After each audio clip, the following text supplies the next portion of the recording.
Hello guys, welcome to Daddy and the Don. Today, two proper teams, Tottenham, Chelsea. It was the battle of the bridge. We've got two guys here. We've only got one at the moment. We are expecting another guest, but we've got regular on the show, main man, Mr. Chris McMahon, also known as Maca. You all right, Max? How's it going? Thanks for coming on, mate. Yeah, I think Luke's bottled it, mate. I think he's still a bit worried about what happened at the bridge. Chelsea fans trying to find them Spurs fans. Yeah, he's worried about the smash and grab. Well, yeah. Tuchel's looking for him. Sure. So obviously we'll go straight into it. If he jumps on, we'll bring him in and introduce him. But we'll start off. So obviously Chelsea 2, Tottenham 2. Obviously you watched the game. What were your thoughts on it, mate, from start to finish? How did you take this one?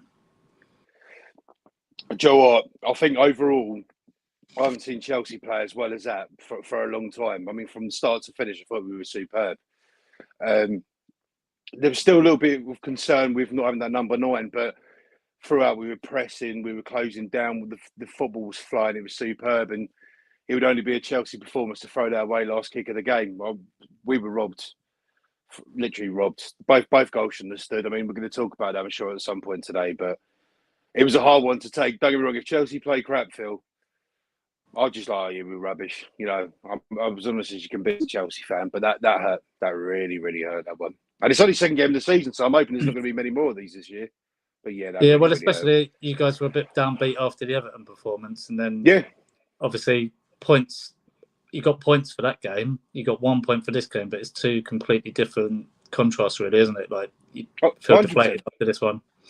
100%. Even though, regardless of what happened in for their first goal, you know, we've gone and took the lead with 10 minutes to go, and you've got to see that game out. And at some point, we're going to talk about it, especially that, forgetting about the Cucurella being his hair pulled by Romero.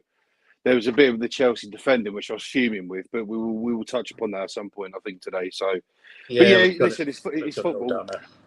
So it's football, isn't it? While we're waiting for Luke, we'll jump into some of the comments. So we've got Manny. I think he's an Arsenal fan. So hello, everyone. Good to be on here, and I'm looking forward to this debate. So if you're watching, Manny, just let us know if I've got that right. You're an Arsenal fan. Jay, going to be a good show, yeah. And Spurs window has been overhyped.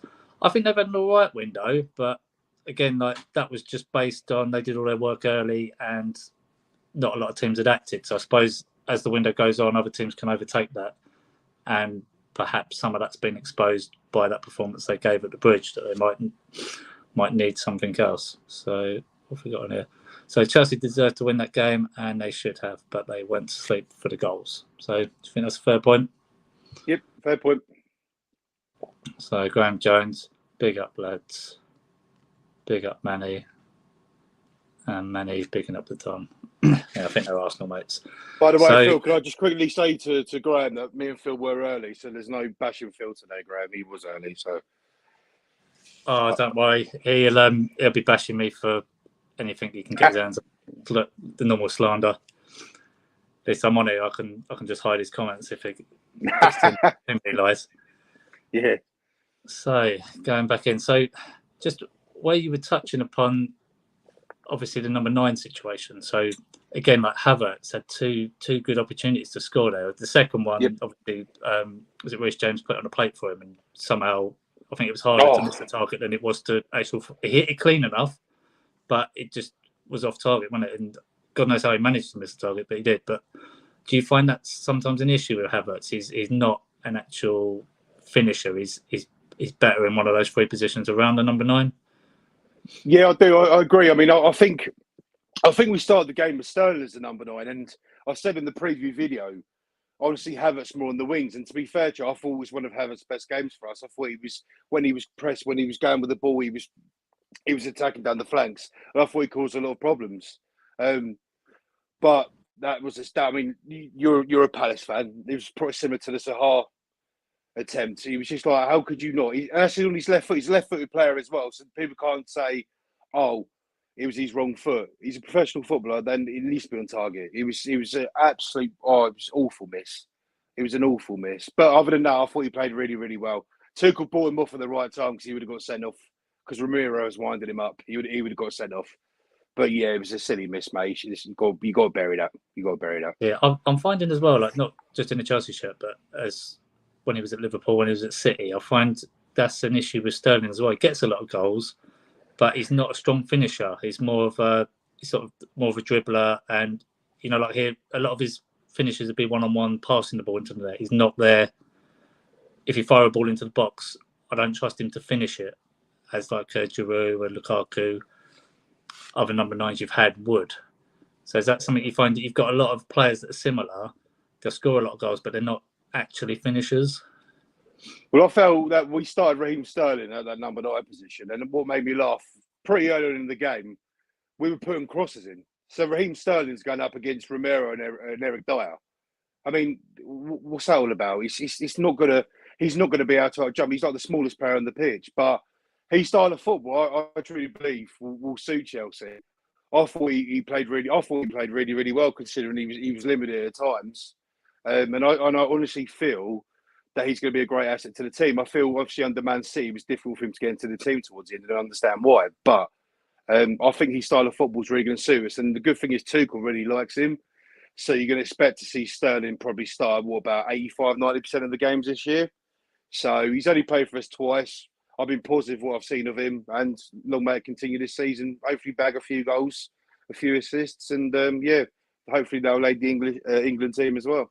Yeah, he's had chances both games, hasn't he? So it's all bodes well. So another few comments. So Graham Jones, sponsored by Mercedes. Yes, Graham, since you left, we've got sponsors in. Sponsored by Mercedes now. Manny, it's on my badge, isn't it? It's on my shirt. Not a Chelsea shirt. No. So, as an Arsenal fan, I'm actually worried for us seeing how well Chelsea played and how well Spurs recovered. So, yeah, again, like we've only seen 2 games. One was really underwhelming, one was really good for yourselves, and probably the opposite for Tottenham. First game was really positive. They got a lot of expectation from that, got humbled a little bit in this game, but they still came away with a point. So, both teams can take a positive from that, I suppose, isn't it? I think Arsenal, to be fair, I think it's going to be their best chance to be able to compete up top of the league. I'm not going to say they're going to compete for the title, but for top 4, definitely. That's definitely going to be one of their main objectives. Definitely. With bringing in, especially Jesus and Zinchenko, I think they've done really well in the transfer window. So, yeah, Arsenal going to be for a team to look. I think that's something you got to look at for Arsenal. Forget all the hype, forget all the expectation. Coming top 4 will be a great achievement for them this year, and that's going to be a good battle for the 3rd, 4th, 5th, and 6th place this year. I think top 2, as long as Liverpool don't have a massive flop and they sort themselves out, which I think they probably will. I think they're the 2 strongest teams. City and Liverpool, it'd be their title race, but there's a lot of other players, and I think it'll be a closer gap this year as well. I think Arsenal are going to be quite difficult to beat at home. I think they're going to be really, really prolific at home. I know they lost quite a few games last year. It just seems to be that Arteta's brought in the players that he's wanted. And don't get me wrong, I wasn't a fan of Arteta. I'm still trying to figure out what his plans are. But I mean, start of the season, they're looking pretty strong. They're pretty strong. Obviously got William Saliba's come back from a good time at Marseille. So yeah, they're looking all right, man. They're looking all right. They're definitely top 4. I would say guaranteed top 4, but I really think the top 4 is going to be definitely achievable for them this year. Yeah, I think as much as they bash Arteta, he is quite good defensively. They don't let in a lot of goals under him. So with that added firepower they've got in there now, they've got enough players to rotate that front 3 as well behind Jesus. So they've literally got like a front 4 that they can rotate. So they should be quite dangerous this year. So Del Boy, Gunner TV in the house. What's the crack? What's the bleeding story? Big up to Del Boy. Head over to his channel if you don't know who he is. Good Arsenal content. So hi Manny, hi Del Boy. So obviously, like key talking points. So if we go through the game itself, so we'll just go through the goals. So obviously, I'm a neutral. I watched the game. Got to agree with like some of the stuff you said to me privately as well. That said it on the thumbnail as well. Daylight robbery. Do you agree with that? It was literally. Yeah, I think I don't like looking for excuses if we don't win. Like I'm saying, a pretty honest Chelsea loser when we lose. Don't get me wrong. When we lost to Brentford like last year, threw my toys out of the pram. But I've never been so like deflated after a game. Like I've just sat there 2-3 hours after. I was still pissed off this morning. To be fair, just thinking about it was a calamity.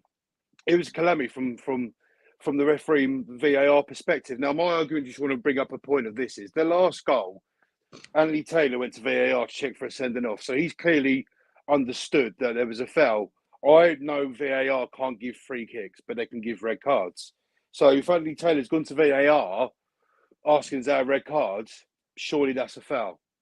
And then obviously, 30 seconds a minute later, they've got to equalise last kick of the game. But yeah, it was daylight robbery, mate.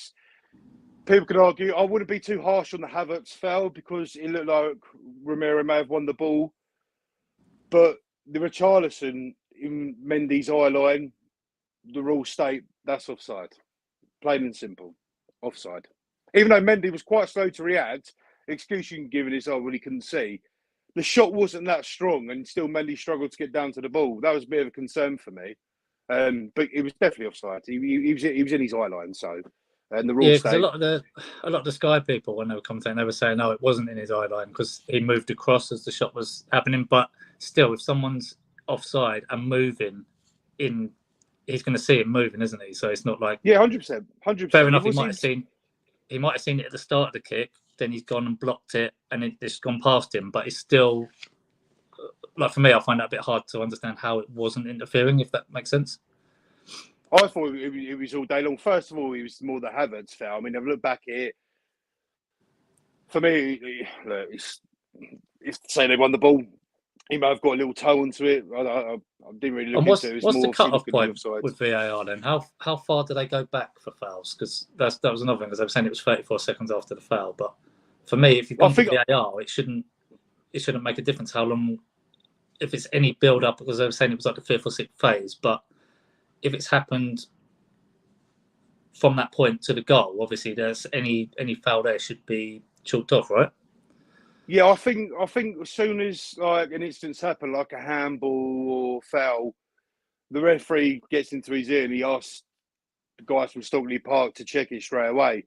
And I think when the attacking possession's complete or the ball's going out for a throw-in, then he can go back and check. But by the looks of it, I don't think did they check for the I don't think they checked for the VAR on that goal, did they? I don't think they did. I don't think they checked for the VAR for the foul. I'm not sure. I don't think they did. I think it was. I saw him doing for the Richarlison. I didn't see. I didn't see for the foul at all because all I saw was Havertz like screaming to the ref, like, because obviously that's when Tuchel and Conte were kicking off. Then Havertz, you could clearly see him check from a foul, and nothing. So yeah, so I don't know. Got to come up there as well, Chris. So the Cucurella decision was a disgrace, but failing to mark Harry Kane was criminal. James's goal line positioning could have been better as well. That's a good point that Manny's brought up, because this is what I could touch upon now is if you go back and you look at the corner to the equaliser they scored, you have that Reece James on the sort of near the goal line of the back post. You've got Koulibaly. We had 6 players at the front post, literally further than the front post. There was like 4 of their players to 1 of ours. It was embarrassing. There was literally 4 of them. I think it was like Kane, Dyer. I can't remember who else it was. But if you go back and check that, and you'll understand what I say. The corner kick comes in.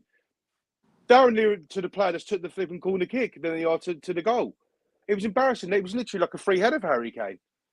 And then the rest is history. They haven't nicked a point out of nothing. So, as much as I can say we played so well, that was a lack of judgment. It was poor, man. You've got to just get that ball out. Game's over.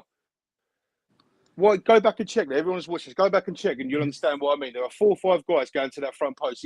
I said even further than the front post. It was embarrassing. I was so angry with that. So angry with the defending. Yeah, I found as well, like, that's sort of the difference between the 2 number 9 positions as well. You've got false 9s playing in there where they've got Harry Kane. He could do nothing for the whole game, but then is that the difference between someone of his quality? He can just pop up when it's needed to rescue a point or grab all 3 points in certain situations. That's what class players do, don't they? I mean, he missed that sitter, didn't he, for that 1-on-1, that's not like Harry Kane.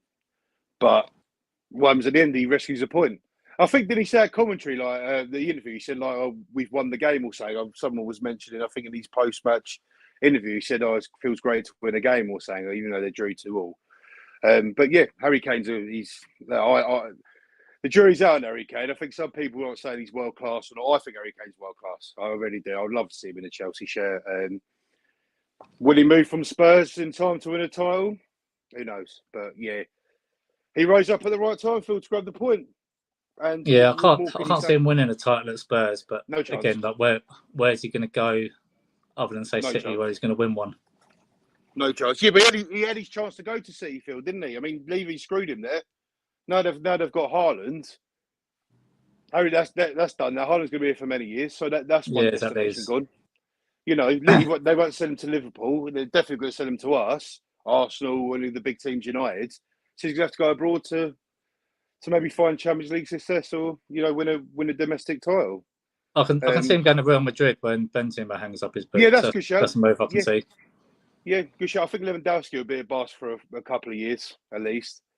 You don't really want to go to, in my opinion, Italy now. Spain's probably the only one you'd probably say would be. Yeah, probably. Because even like going to Germany, you could win some leagues with Bayern Munich, but it'll be a nothing trophy, really, won't it? It's not like they can set up to win a Champions League again. It depends if Dortmund turn up in the season. Do you know what I mean? Other than that, it's like Bayern Munich win the league by 15, 20 points. It's just a nothing league. I think the Spanish league's getting a bit more competitive now.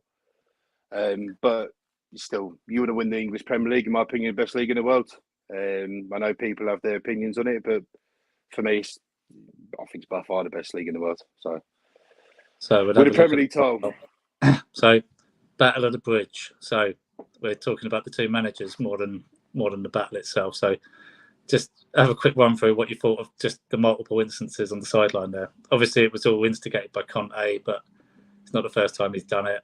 But how did you find that little incident? Oh, it was great. It was passion.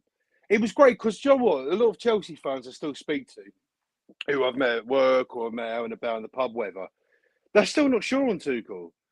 They've got this hangover about Lampard's team.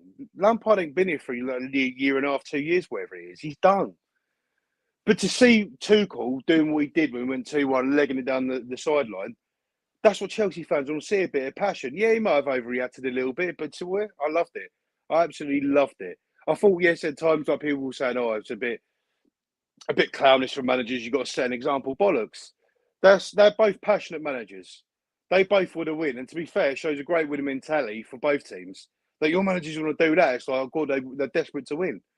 I sort of didn't get it when Conte just went and started squaring up to him after the first equaliser. I was sort of thinking, I can understand giving it on the sideline, but the squaring up bit, I didn't know what happened before that to cause that emotion.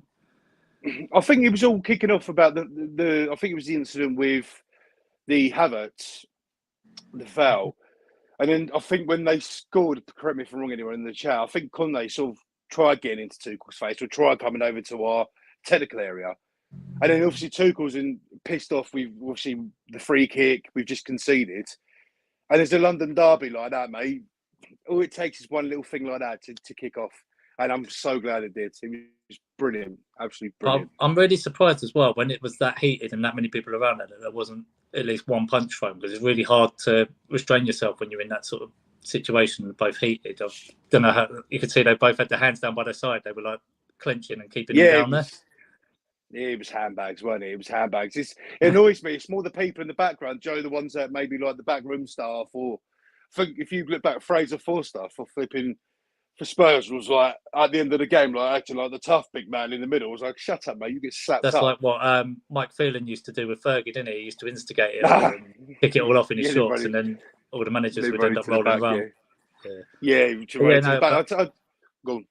But the funniest bit was Conte trying to square up to him, and he was like needed a stepladder to get nose to nose with him, and then obviously Tuchel, you could say it was a bit embarrassing, like because he's not that sort of guy. The way he ran down the line, it looked clown-like, didn't it? It wasn't like his natural behaviour.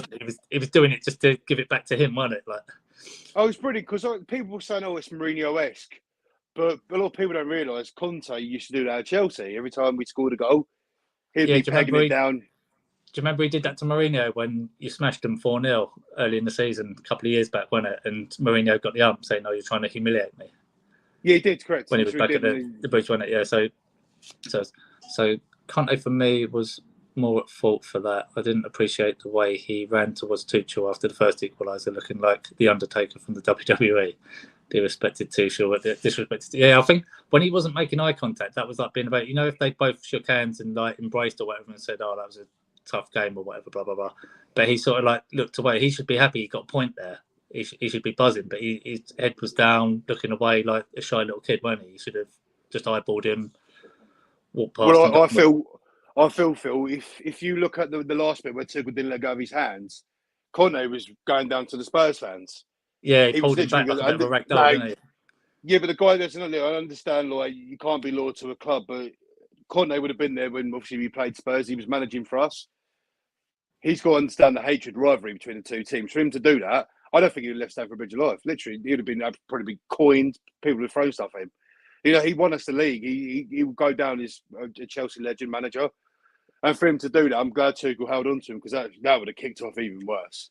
But it was great. I think it's a mutual fact. Everyone was still talking about, oh, great.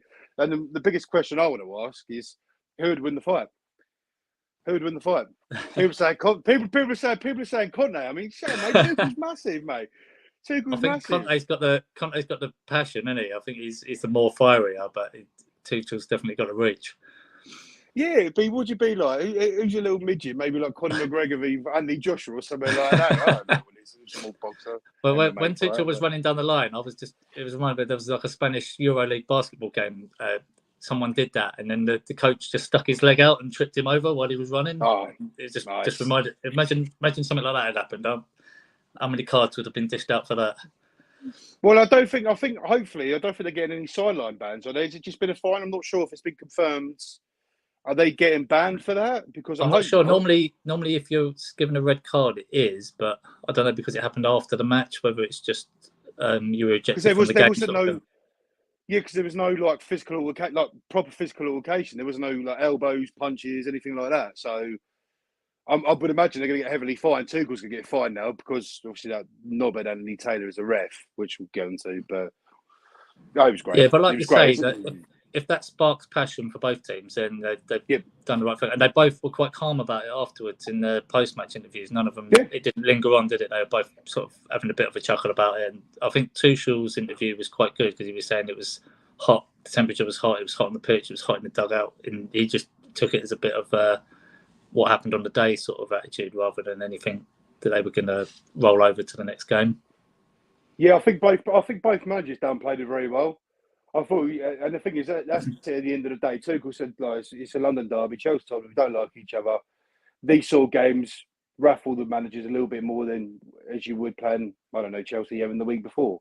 But no, listen, it was great watching, wasn't it? I think for a neutral fan, I think people will still talk about that. There'll still be mentions all season long. And you think when we're going to replay them second time around, oh God, that's going to be massive.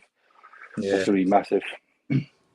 So if we just, obviously Luke's not here, we'll go through the Spurs one in a bit, but if you're just looking on the Chelsea outlook now, so going forward for the rest of the season now, so what does that performance give you now for your optimism for the season? Because I know you're a bit pessimistic of whether you hold on to a top 4 spot the way things were after the other game. So what's that done for your outlook now on the season? Well, it's a positive start. Bearing in mind it's only the second game into the season, isn't it? So, and bearing in mind it's a London derby, so you'd expect you players to go for it. But what we've seen, positive, the pressing, the passing, the moving. I'm very impressed with Koulibaly at the back. Good connection with Silva. I was very impressed with Cucurella on his first start. Love Loftus-Cheek. I thought he was absolutely superb. But the lingering thing is this number 9 position, because as much as I said I liked Havertz playing more in the wing and Sterling was that number 9 position, Havertz will go back to that probably Sunday against Leeds. So we've got to identify a number 9. If we identify a number 9, I truly believe we can finish second this year. I truly believe we can finish second. But will we get a number 9? Aubameyang talks have gone quiet. I don't know. But I'm positive. It's positive stuff. I think we'll go to Leeds with a lot of things to take positively. But Chelsea being Chelsea, probably going to lose that game 2-1. Then you're going to hear me moaning again. So. But we'll see. It's good. It's a good stepping stone from where we was with Everton, Phil, and how we played against Everton. He was pretty lacklustre, poor. Just it was like the flip, and it's fantastic. He was fantastic, but we played poor at Everton. We won. We played well against Tottenham at home. We drew. So that's football. That's football. Sometimes you don't always get what you deserve. Yeah, and what are you expecting out of the Leeds game then, after like the way they've started? Do you think this should be a game you should be able to control at arm's length? I don't rate Leeds at all. I mean, they threw that game away against Southampton. Again, I only saw some highlights. I was listening to the Sky Sports Gillette on Saturday, whoever was covering it. And it's like Leeds literally just shit themselves. They literally crap themselves. And Southampton played the last half hour, literally like dominated the game. And a lot of people are tipping Southampton to go down this year. So Leeds, I don't know. It's a tough place to go to, Edding Road. The fans are quite boisterous now, but I don't think they're going to cause us many problems. I don't really.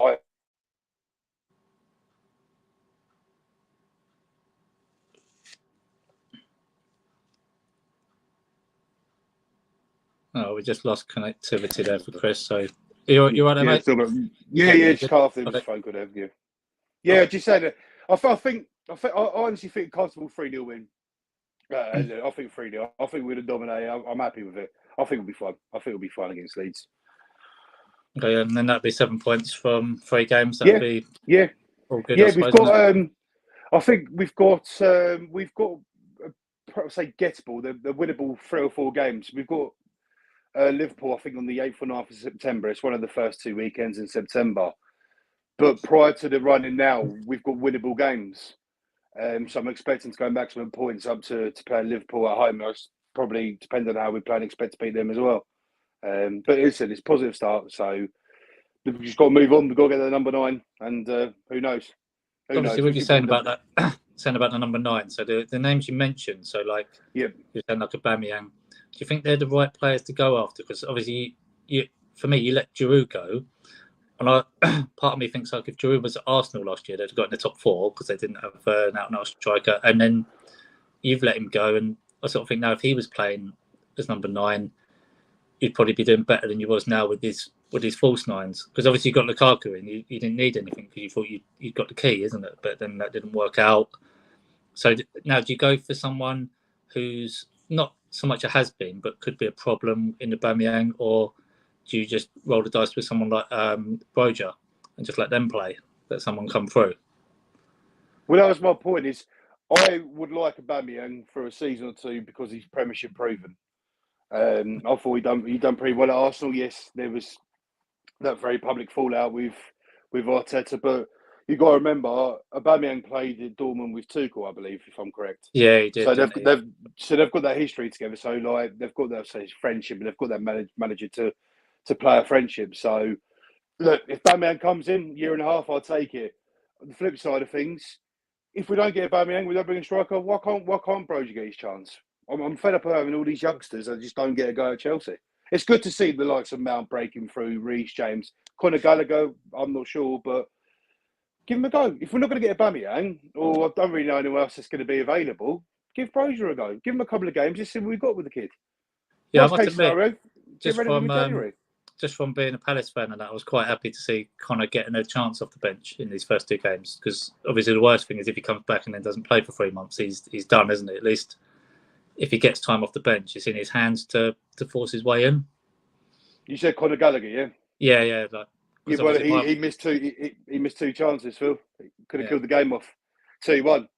He's going to. Kante's going to be out for a while now.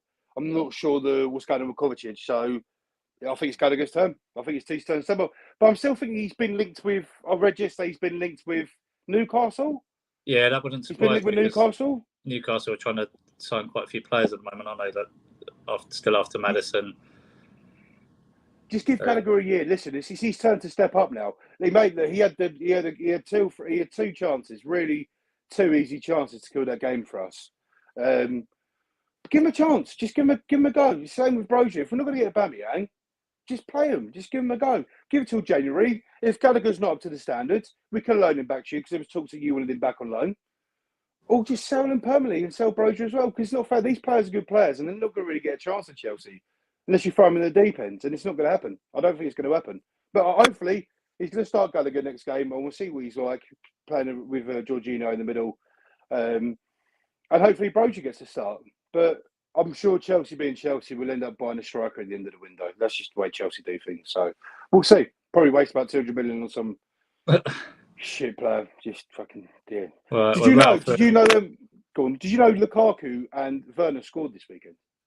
Yeah, I saw Werner. Yeah, And he came back for the Lukaku. game though, didn't he? After that, Who did came Werner? back to watch, yeah, came back to watch the Spurs game. Did he really? I didn't know that. Yeah, No, I see a thing I on didn't know YouTube. that. All the fans were calling his name and that, and chasing him back to his limo, asking him if he's still Chelsea. Well, the Chelsea fans, it's a difference to obviously. I'll give an interview. Lukaku, I didn't want him back, right, to start with. But Werner, he just didn't do it. Chelsea fans gave him all the opportunities. He started a few games. He missed so many sitters. I just don't think he's physically ready for the Premier League. Yeah, I think some people, they just suit a certain league, and that's their style, and that's fair play to them. Yeah. So we're going to rattle through some of these comments. So both Chelsea and Tottenham still look good for the top four. Chelsea should beat Leeds easily. Agree with that? Yep, agreed. Yep, 100%. 100%. There we go. The Don Jones, Leeds won't be easy, but I expect 3 points. So obviously, Graham, if you're still on it, answer me this question now, please, in the comments. Yeah, if Arsenal were playing Leeds this weekend, would you still say it's a tough game? Would you still say it's a tough game? I don't rate Leeds. Throw away 2-goal lead at Southampton, who you've rated to go down. No chance.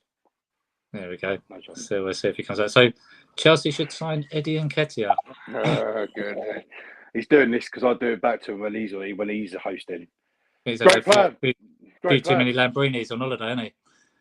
So Broja dreadful, couldn't get in the Southampton team in the season. Yeah, I get it. There was a little talk of that. I get it. I just want to give him a chance, Jay. I think just give him 2 or 3 games. Just see what he's like. Maybe up to January. Even if he doesn't start well, bring him on a couple of substitute appearances. And at the end of the day, if he ain't good enough, then we can get rid of him in January. It's the same as Gallagher because these guys need a shot. So there you go. Tuchel adores Aubameyang. He'll be a great fit for Mane. Graham, Broja overhyped, and agreeing with the Aubameyang fit. So, yeah. Obviously, now, so we spoke about Chelsea. Obviously, Luke's not here to give his verdict on Spurs, so we have a quick run through. So Spurs outlook now for the season. So obviously, all of the pre-season talk was about them being taking the next step, probably coming third in the league on most people's predictions.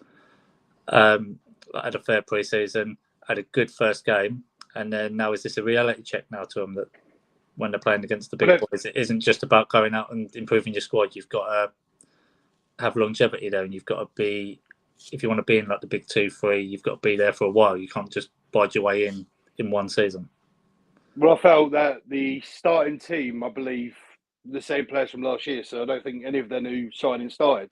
I think that's what gave me a lot of confidence before the kickoff. Is Spurs have been buying all these players, but one, are they going to start? 2, they bought people like Richarlison. When's he going to play a game if you've got Kulevsky and Son and Kane? I don't get it. I like players like Jed Spence. But again, I don't know, is he a Conte boy? Conte seems to be hung up on that same team that played on Sunday against us, and I thought they were dreadful. I think if Spurs bring in some of these new players into the starting team, yes, they can do some damage. But from what I saw there, I think top 4 is going to be a tough one for them. I may be overreacting because it's only 2 games in, but they look dreadful. But can they get any worse? I don't know. And in fact, they're playing at Chelsea at Stamford Bridge, and they still got a point. So you've got to take these pros and cons. It's like I'm talking like we battered them 3-0, we drew 2-2. So and as bad as they played, they still need to point. They've not really done well. No, it hasn't. So to get a point, it hasn't. Phil, they don't.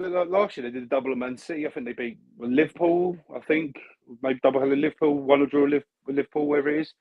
We just seem to. It's just how it is traditionally. We just seem to just turn up, beat them. We'll beat them at their gaff, and we tend to beat them ours. But no, listen. If they bring in a few of their new signings into the starting team, I think they'll be. I think they'll be okay. But at the moment, what I saw, top 4 is going to be a struggle. Yeah, I think I'm waiting to see when Basuma starts playing, just to see how. Yeah, I forgot about Basuma. Yeah. Sorry. So Jay's gone with Spurs 5th. He's gone for Arsenal, Liverpool, Chelsea, and City for the top 4 for him. So is that Arsenal 4th, Liverpool 3rd, Chelsea 2nd, City top 2? I'm not sure. I think he's just put in a random order. To be honest with you, he can correct us if we're wrong. But he's saying I'd probably agree with that. I'd probably agree with that. I'd agree with that. If he's got Arsenal, Liverpool, Chelsea, City, I would probably say the same. Probably And say we've had so. a reply from the Don. He thinks they are okay. Oh, come on, Graham. Come on, G. Please. Yeah, that was the order. Yeah, the way you said Yeah, it. yeah, I agree, Joe. I agree with that. That's exactly what I'd have said. If you gave me the top four right now to answer, I'd have said the same. Manny said Perisic played an influential role in securing the draw. Yeah. Might have been better days, but he can still create and drive players. He, I believe, Manny, he took the corner for the goal, for the equaliser. So, a new sign, an impact player coming up from the bench. Could he make an impact starting? I'm not too sure. My football knowledge probably isn't as great as most of you in the chat, but I'm sure that by looking at that, Spurs need a little bit of juice. As you said, will Basuma start? Will Perisic get a go? Will Richarlison, Spence? They're buying all these players. They're going to start. I don't know. I don't know what Conte's thinking. I'm looking forward to seeing what lineup they're going to bring into it. I don't know if they're playing this weekend, but it'd be interesting to see what sort of changes he makes. I think with the Perisic thing, I think it's not so much they've brought him in to make a difference. I think it's for like what he can pass on to the players that are coming up. So like having a experienced head on there who's done a lot in his career, I suppose, isn't it? You've got the Sessegnon, you've got Jed Spence. You need players in the locker room that are going to drive the players forward and develop them. Yeah. Well, I think Phil will probably be like a one of those. Like, remember, with 5 substitutions now, you're going to see more of these sort of players like Perisic. But he made his impact. He was a great corner, and they scored from it. So he's made his impact. So. Okay, so I said this. They are okay on the channel multiple occasions. Chelsea need a centre back, Pascal Seagon. I seriously think he has been on the Lambrinis. Spurs still have Eric Dyer on the pitch. Yeah, so go back a few seasons, you wouldn't think he'd still be saying that after all the time. Well, but Conte, then is that Conte really likes him. Yeah, Conte loves him. Conte loves him. He come out. I think you find an interview on YouTube. He said he loves him. He said Eric Dyer's like the sort of player I want. So I don't think you're going to see him out of the team, Spurs, until Conte leaves. So do you think, just on the back of this game, do you think they'd be worried about having to get other players in the transfer market, or as you were saying, they're happy enough because those players didn't play? They don't need to add anything else. They've got their team and they're ready to go. Or do you think they're still lacking in areas? Where would you? Maybe a centre half. I'm not too sure. We were talking about the Eric Dyer situation, but he's a Conte boy. I can't really see. Definitely not the forward situation. You got Harry Kane, you got Song, you got Kulusevski, you got Richarlison. They're not going to. They've got that long leg guy as well, haven't they? Who's a centre back, isn't he? So the guy from Barcelona. Yeah, sorry, that's another player as well. And they're linked with another midfielder today, I read as well. So maybe a centre half, centre midfielder. But moving forward, I think it just depends what team Conte put itself. Because I'm sure they've got a great 11 there. But I don't know. I think it all depends on the Conte, because Conte is a defensive manager. And I just still don't think it's going to suit the likes of Son, Kulusevski, Kane. Even though they're at the end of the season, well, I'm sure, I think Conte, by the end of the season, will leave. I reckon he'll leave. I reckon if things start going to tits up, I think he'll go. I think he'll honestly go. So Manny's saying Spence would have been a great fit for Arsenal, the way he skinned them up in the FA Cup last season. Do you think he would have done well if he'd gone to Arsenal? I like Jed Spence. Was that? To be fair, yeah, probably, because it's probably the way he suits his style of football, the way Arsenal play. I definitely think Arteta would like him. I think he would have been a good fit for Arsenal. Yeah, but the way they play football, I don't think he would suit many teams. I don't think Spurs is a good fit for him personally, but he's a really good player. I'm glad he's got signed to a good team of Spurs. But will Conte play him? I don't know. Yeah, it's a bit similar with Sessegnon. I don't think he fits Spurs as well. I think if he'd gone somewhere else, he could have flourished a bit more.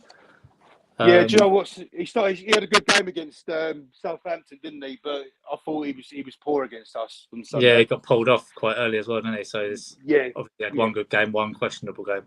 So he's put Spurs. But Spurs have good 11, but it's better than.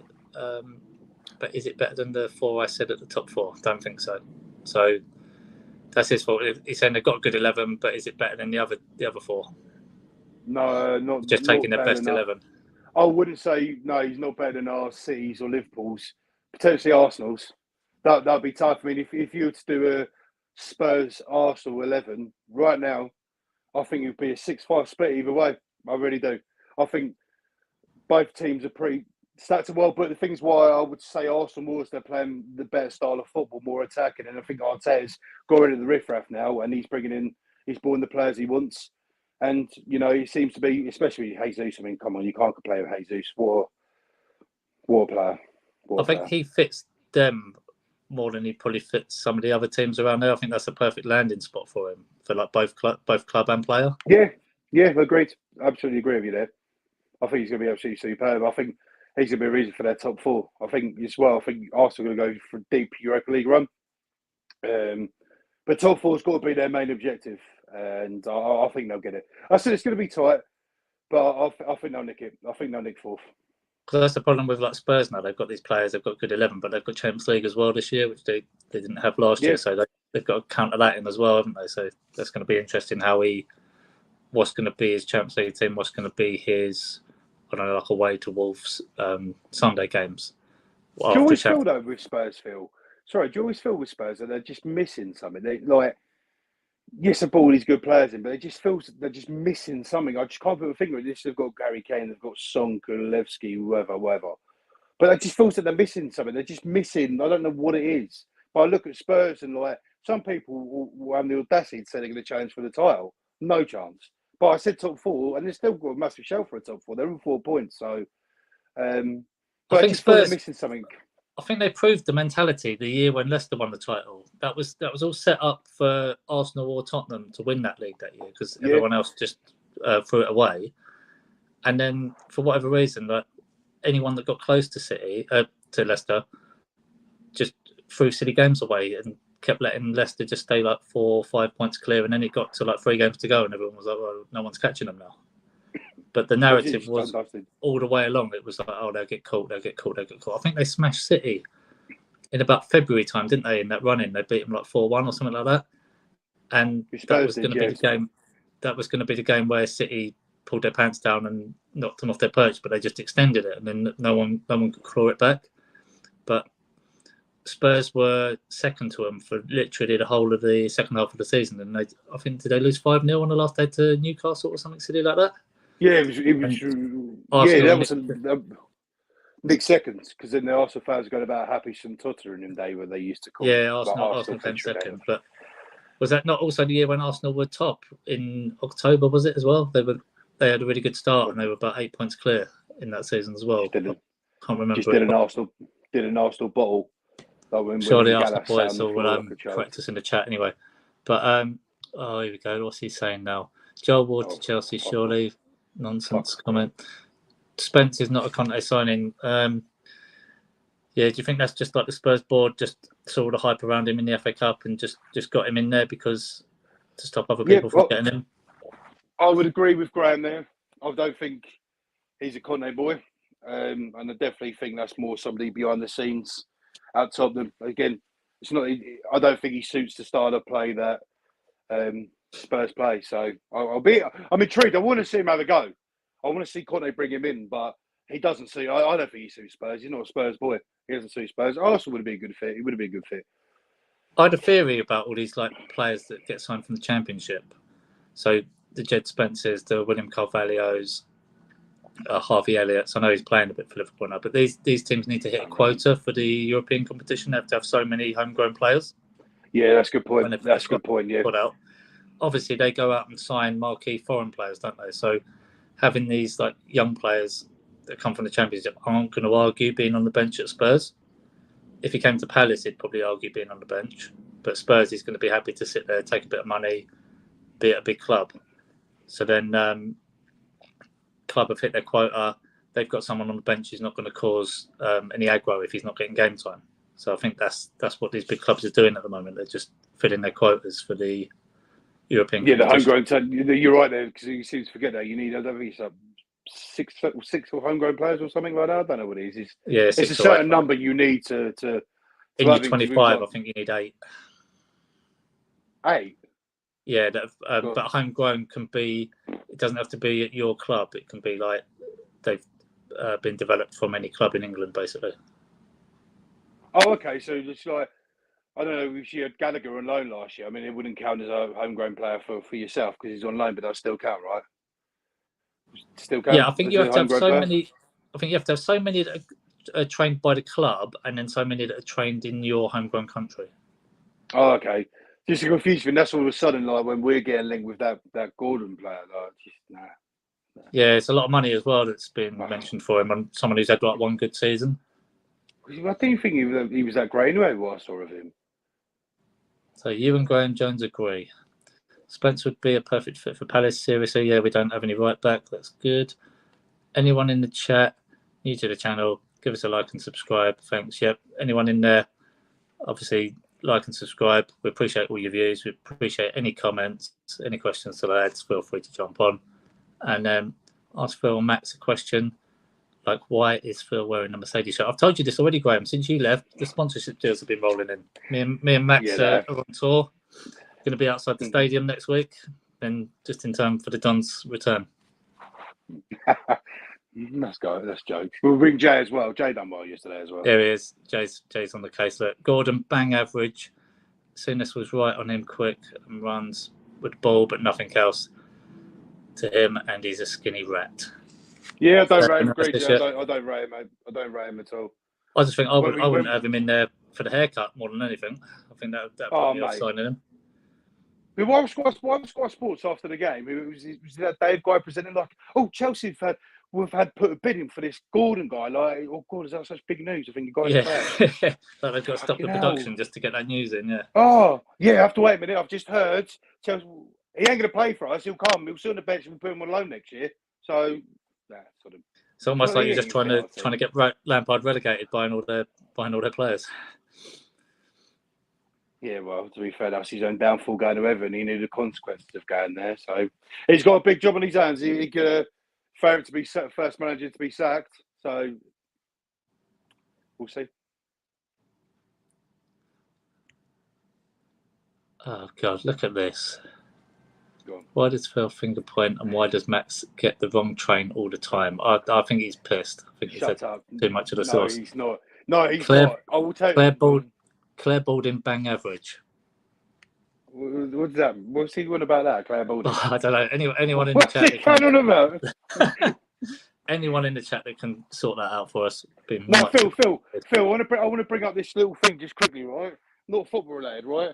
So we was going to Surrey, Yorkshire. This will only take a few seconds. We was going to Surrey, Yorkshire, having a few beers in the Moon, the Square. So Graham's like, oh, blah, he's going to get the cans and the thing. I was like, I'm a big boy, you'll catch me up, blah, blah. He's only sent me the wrong way to film because the way it's done up now, it's all confusing. So I've gone down to the other side of the platform. I've had to go through that way. I've gone over the bridge back to platform 1, and there's a train there on the station. I think, oh, sod it, it's ours. So I've gone the train. It's the only place. Bear in mind, we're going to Vauxhall, yeah? I got on the Brentford bloody train. The slow bloody train. And he was pissing me off. His roommate goes, no, you lie. Where are you? You're on the platform. You're lying to me. I went, Graham, sod off. I ended up being at Brentford for half hour, mate. Literally waiting for a train. It ain't funny. I was fuming. You're lying. Where are you? You know, he's like, oh, Max, where are you? You're lying. Shut up. That sounds like him, to be fair. Here we go. Claire Gordon looks like Claire Balding. That's what he meant. Oh. No. Wrong train, no excuse. Right, enough of trains now. Back to the business. So Spurs, obviously, like we've just gone around the houses with this one. So rest of the season, how do you think they're going to feel? Do you think they're going to be confident with what they got, or do you think they're confident of the top 4, or do you think they're a bit vulnerable to being overhyped? I mean, how bad can you play at a game to nick a 2-2 at Stamford Bridge, a place you don't play well at? Historically, haven't played well at. But bearing in mind, they're all 4 points. It seems to feel like we're talking like if they're sort of Man United, Liverpool start of the season sort of thing. They're from 4 points. They smashed Southampton. Yes, it's only Southampton, but they smashed them. Again, I think a lot of Spurs fans will start the season, we're going, oh, we could be challenging for the title, if not definitely seconds.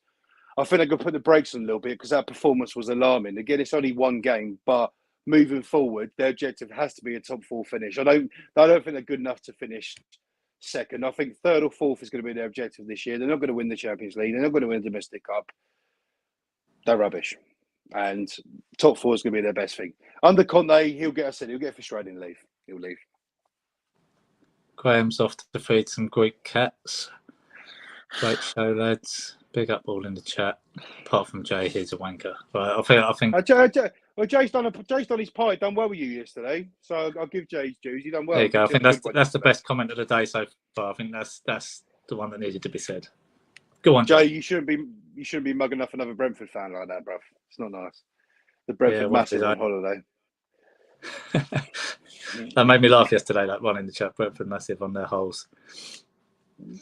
But what happened? I had my iPad on the sofa, right? And when he was doing that face in the sun lounger or whatever it was on, it froze, and I thought it was the stream, and I was panicking while I was still like hosting. I was thinking, oh, can everyone see that now? How do I get it off? But it was just my iPad had froze, so we were all good. But why was he coming off and on going? Yeah, he was just doing those faces, wasn't he? Like he was on a roller coaster or something. Laura told him off. Yeah, probably. But yeah, so obviously we've gone there. So transfers, any transfers for either? We spoke about briefly for you in the number 9. Anything we haven't spoken about that you've seen interest for? I can't see Spurs, sorry mate, other than maybe picking up a centre half or centre midfielder. I think their business is done.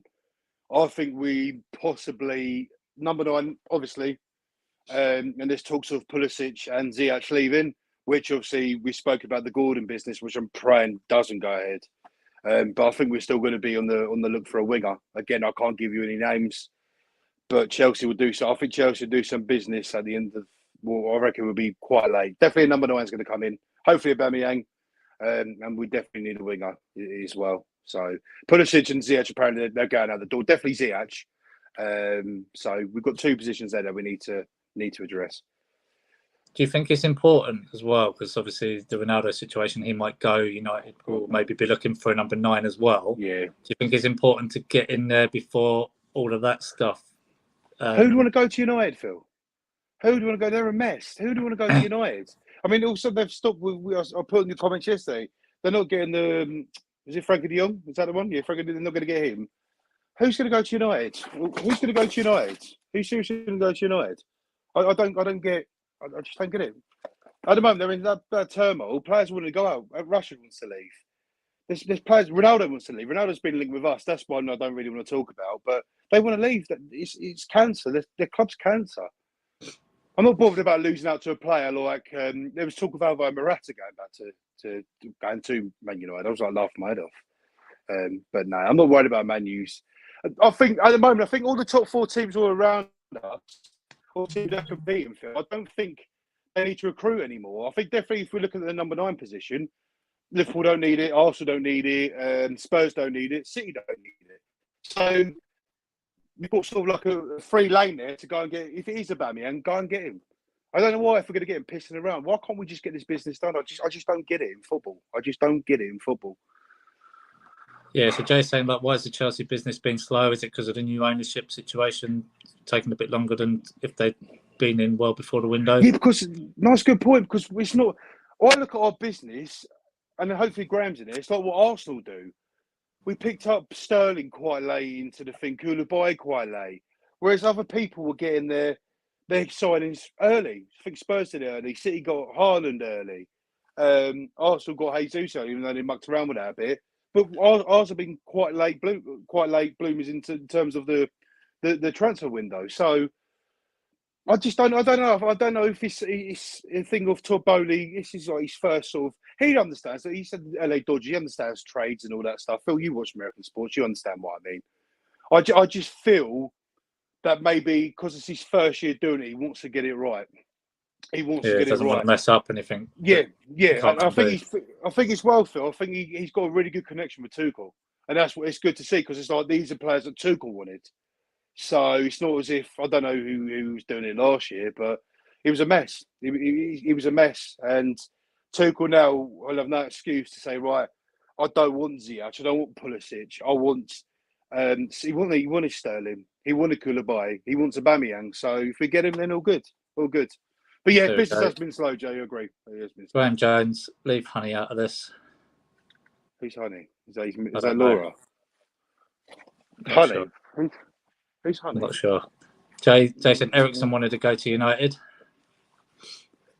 Well, yeah, Jay. To be fair to you, man, I listened to what.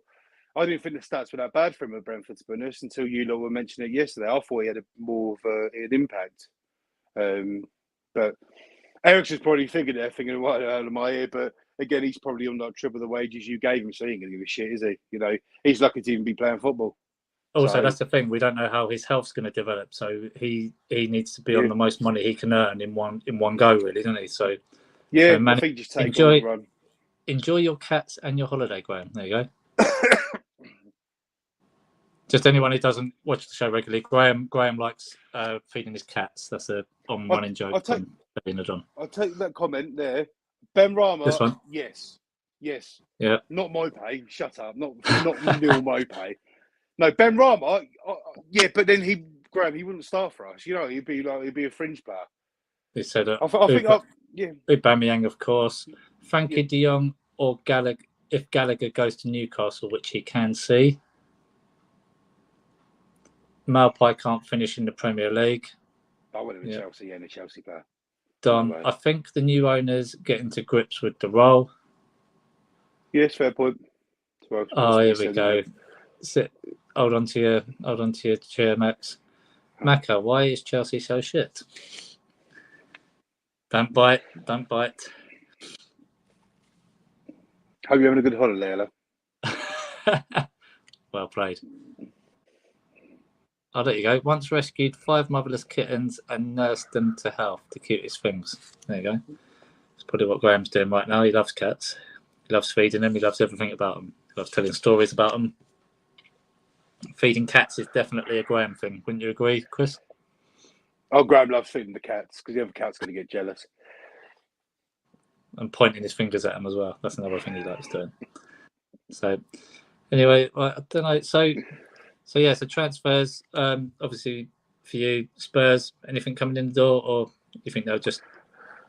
Do you think they need to get rid of? Do you think they need to get rid of anyone at Spurs? Do you think anyone needs to leave? Too many on the books. I think Conte's happy with the squad he's got. I don't think there's. Again, it was only vaguely before I commented. I think they were linked with a player. All player was going out. Didn't really too much, but I don't think there's much more business to be done. I think he's happy with the squad he's got. I don't think there's going to be many more players leaving. I don't know how players like Ben Davies still start, by the way, but you know, just it's embarrassing. But I think their transfer business is done. I think they're done. They got their stuff done pretty early. And I think Conte's happy with what he's got. I can't see many more coming in. Again, a few might be going out, but from what, again, I'm listening to obviously the YouTube stuff before the start of the season with the managers, he was pretty happy with the squad he's got. So, yeah, I think they're going to pretty much have the same squad moving forward, at least till January transfer window. Yeah, I think going with the Ben Davies thing, there's a couple of players like that for every team, really, isn't there? You raise eyebrows with him and think, how's he still playing? But every team's got one, haven't they, I suppose? It's trash Aspilicueta for us. Ben White for Arsenal. Yes, Ben White for Arsenal, Graham. Just trash. There's some trash players, man. So Brentford, I think Jay's over in the chat. I'm sure Jay will say there's a couple of players in the Brentford squad. I don't know Brentford squad too well, but I'm sure he'll say there's a couple. I think there's fans in whoever's in the chat here, Fulham, whoever, would say the same. There's always that 1 or 2 crap players. Like, how are you still in the team? How are you still starting? How's Aspilicueta got a 2-year deal, by the way? I don't get it. I don't get that. What are you doing, Chelsea, man? Get rid of him, man. Fucking hell. We did, because he come on, and he come on and it got worse. He got worse. Ridiculous, man. There you go. Conte has pretty much wielded his scalpel. The likes of Reguilon, Winks, Localso are pretty much out. So yeah, I thought like you said before, was gone, wasn't he? Yeah, he said they're all gone. So he's basically got rid of them all, hasn't he? Yeah, no, Winks is on his way. Lo Celso has that been confirmed? Has that been done now? That deal? Because he was on his going to I don't know, one of the people said in the chat. But I definitely know Winks. I didn't even consider him to put in the chat. Well, we just discussed on Reguilon. Lo Celso was one, so there's one I missed. But I don't think he's definitely left yet, is he? There you go. No trash in the Brentford squad.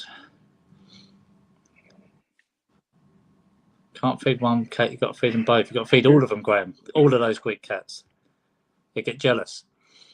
So Reguilon was a shock to me. He's decent. I think he looked good when he first came there, didn't he? And then he just sort of like plateaued out a bit. I think he's a manager's player, and it depends who the manager was. Yeah. There we go. Graham, the Brentford, Palace, Arsenal, and now Sunderland fan, the Black Cats. That's good. That's a good comment. That's a good comment. The Black Cats. So, like, obviously, I'm going to wrap it up now, Chris. So, thanks for coming on. Obviously, it was a bit hard to do because we didn't have a Spurs fan on there, so I think we filled in the gaps. Balled it, mate. Balled it, mate. Like balled it like Conte. Bottled it. I think he thought that we were going to have a recreation of that fight, wasn't it, between you and Luke? And didn't fancy. I had my boxing gloves here ready. I had the boxing gloves ready. I had the boxing gloves ready here, bruv, to put on, but no, he balled it. Sorry, guys. Sorry about that, guys, in the chat. But yeah, so like I say, cheers for coming on. Much appreciated. Good chat. Good seeing you again. And obviously, guys watching, we're going to have our prem predictions up by the end of this week. We're going to try and do some more lives next week, depending on how the games go, previews, etc. And we're going to have a Brentford preview on. So thanks for watching. Please like, subscribe, watch all the videos. See you on the next one, guys. Cheers, Maca. Take care. Take care, guys. Cheers.